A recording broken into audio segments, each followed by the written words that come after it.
Mapagpalang araw sa lahat for today's video. Ang re-review po natin, nandito po tayo ngayon sa may Motor Star, dito po sa may Barangay Tagapo, Santa Rosa, Laguna mga guys. Tapos ang re-review natin, yung SX.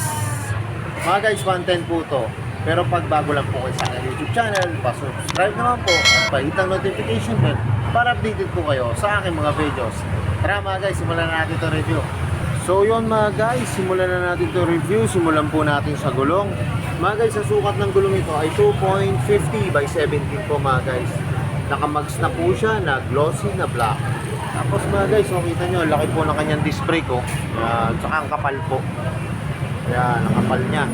Tapos kita nyo, meron siyang decals po dito sa mags para kita po sa gabi pag nagda-drive po. Kitang-kita po yung gulong natin. Tapos mga guys, ito po yung kanyang front shock. Yan, kulay gray po siya. Tapos ang kanyang brake caliper po ay kulay glossy po na black. Tapos ito po yung kanyang spike. Ang ganda rin po mga guys. Tapos ang tatak po nito ay top sync. Yan, top sync po yung tatak niya. Tapos ito po yung kanyang front fender mga guys. Yan. Glossy po siya na black. Tapos may decals po dito na white and red po. Tapos mga guys, ito po yung kanyang headlight. Yan po. Tapos ito po yung kanyang park light. Yan. Ano siya mga guys, halogen siya. Halogen. Tapos ito po yung kanyang signal light. Yan. Tapos mga guys, parang ito pa yung continuation ng kanyang park light. Yan. May park light pa rin po dyan mga guys. Tapos meron po siya rito ang decals sa Motor Star. Mga guys, ano po ito? Glossy po siya na black. Tapos ito po yung likod na gulong. Ang sukat naman po nito ay 2.75. Yan, by 17 po. Tapos mga guys, ito po yung kanyang rear shock. Yan, kulay gray po na takasago. Mga guys, takasago yung ano niya, yung tatakbo ng kanyang ng rear shock niya po. Tapos ito po yung tapakan ng angkasan. Mga guys, maganda rin po. May rubber po. Tapos may maganda po yung bracket niya. Yan, may gray po, tapos may black po dito na pairings, mga guys. Tapos meron din po siyang chain cover. Yan. Na pairings po mga guys. Tapos ito po, may decal siya rito. Nakalagay, ZX 110. 110 to mga guys ha. Tapos ito po yung kanya taillight. Yan. Mga guys, ito yung kanyang taillight. Meron dito yung parang siya bulb type na parang LED po Yan tingin ko LED to mga guys. Tapos ito po yung kanyang taillight. Yan, bulb type po. Pati yung kanyang magkabilang signal light. Yan. Tapos ito po yung kanyang fender sa likod. Yan. Ganda po. Ganda po ng design. Tapos ito po yung kabitan ng plaka. Tapos mga guys, ito po yung susian. Yan, para sa kanyang upuan mga guys. Tapos mga guys, ano po siya, drum brake po siya. Yan, glossy po na black. Ganda po mga guys. Ganda. Tapos ito po yung kanyang muffler. Yan.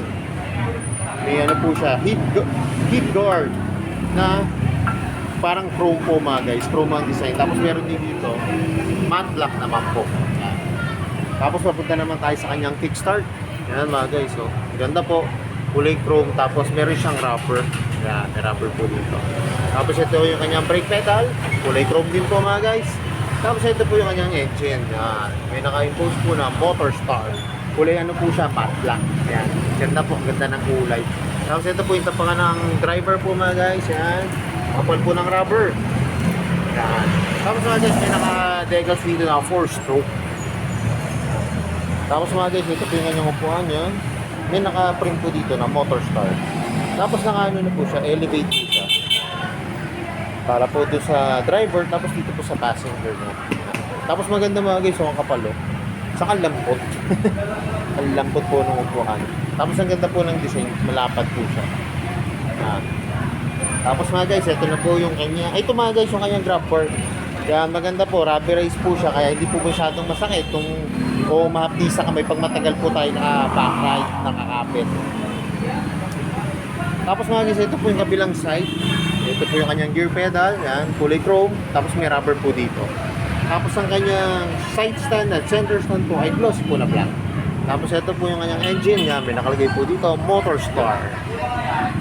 Tapos nandito, may guys, meron siya ritong format.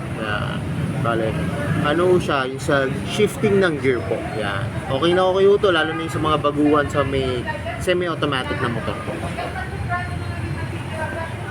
Tapos mga guys, punta na tayo sa kanyang manubela. Yan, yung kanyang manubela. Ito po yung mga ano, lambot po ng handgrip niya. Ito po yung mga function. High and low, signal light, kusina. Mga guys, may choke siya kasi carb type pa po to. Tapos may park light po. May park light, tapos electric start. Tapos yung throttle, oh. Ayan, lambot. Pati yung kanyang brake lever. Tapos mga guys, ito yung kanyang gauge panel. Mga guys, itong gauge panel na to, parang dati nakita ko na to sa ano parang gilas, yung wave gilas po. Yan.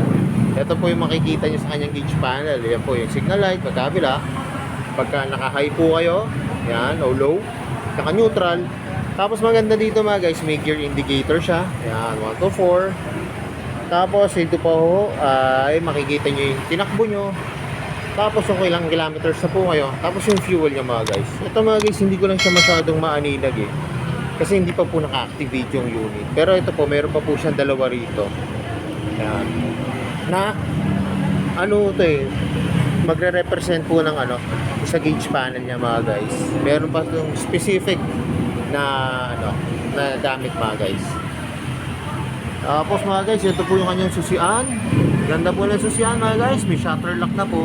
Tapos yan, ito naman po yung mga function niya pagka ilalak nyo. Tapos pag i-on nyo na po yung ignition. Tapos mga guys, ito wala lang po siyang sabitan ng hook. Yan. Wala po siyang hook para yung may sabitan kayo ng helmet o yung pinamili nyo. Pero pwede nyo po lagyan dito. Yan. Meron po siya rito ngayon, no? Dalawa pong tornilyohan. Pwede nyo pong lagyan niya mga guys. So yung mga guys, ito nahihinabangan ko, masasakyan ko na itong Motorstar na Zest X110. Tara mga guys, dito nyo kapag nakasakay na ako sa unit.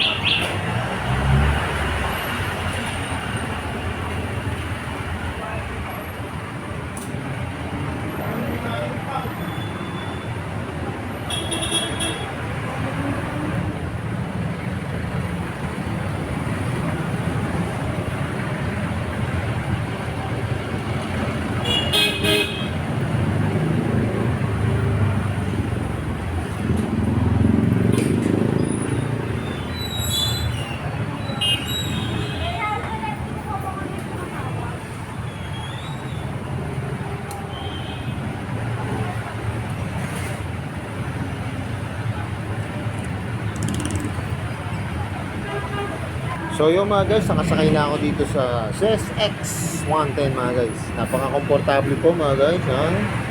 Tapos ang ganda po nito mga guys, abot na abot natin yung ano, yung sahig po. Kaya mababa lang po yung unit. Tapos yun po, malambot po upuan. Pati po sa backride, yan, ang ganda po.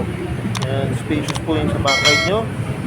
Tapos mga guys, upright position pag nagda-drive. Tapos mga guys, ito nga, ang kagandahan nito mga guys. Kasi yun nga po, carb type siya. Tapos sa mga baguhan po sa semi-automatic, bagay na bagay ito mga guys. So yun mga guys, alam ko ito na yung inaabangan nyo. Magkano pa ngayon itong Zest X Motorstar, Zest X110. Tara, tingnan na natin yung price. So yun mga guys, dito po sa may Motorstar, dito po sa may Barangay Tagapo. Mga guys, oh, kita nyo ang presyo niya po, oh. 43,000 mga guys, 43,000 lang po. Ito pong ganitong unit yan. Tapos mga guys, magugulat pa kayo pagka ang kukunin nyo po, kasi po ito mga guys, naka-mag siya. Pero ang pagkukunin nyo ay naka-spoke po o yung rim po. Imagine nyo mga guys, 37,000 lang siya. Wala lang po ngayon display ngayon dito. Pero mga guys, pagka naka-rim po, yan, 37,000 po. Tapos mga guys, ito po yung kanyang down payment. Ang down payment po nito ay 2,660 pesos po. Tapos mga guys, kung kukunin nyo siya ng 24 months, yan po, 2,999 pesos. Almost 3,000 lang po mga guys.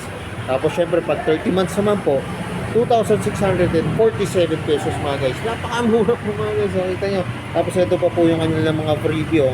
Ang ano na po nito, bali 3 years na po. Ayan, 3 years registration, tapos 1 year warranty, TPL insurance, helmet, tapos may tools na po mga guys. Tapos ito po yung mga requirements po. Yan. Apat na 2x2 picture, birth certificate, barangay clearance, cedula, 2 valid IDs, payslip po, yung COE po, tapos driver's license, tapos proof of billing po, yan, Meralco, water bill, tapos yung meron po kayong business yan, business permit naman po, mga guys. Tapos, kita nyo, sa ganitong unit, 43,000 na guys. So, kung pang daily use nyo lang po, papasok sa trabaho, o pang service, bakit na nyo i-try ito mga guys. Yan, dito po yan sa may Motor Star.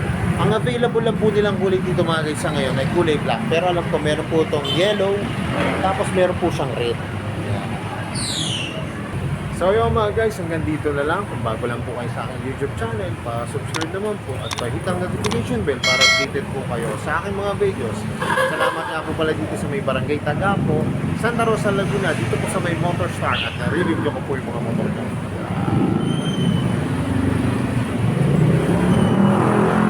Sales to ka, magkaya na lagi po sinasabi. Ingat po palagi, drive safe always and God bless po. Palike and share na rin po ng aking mga videos. Bye-bye!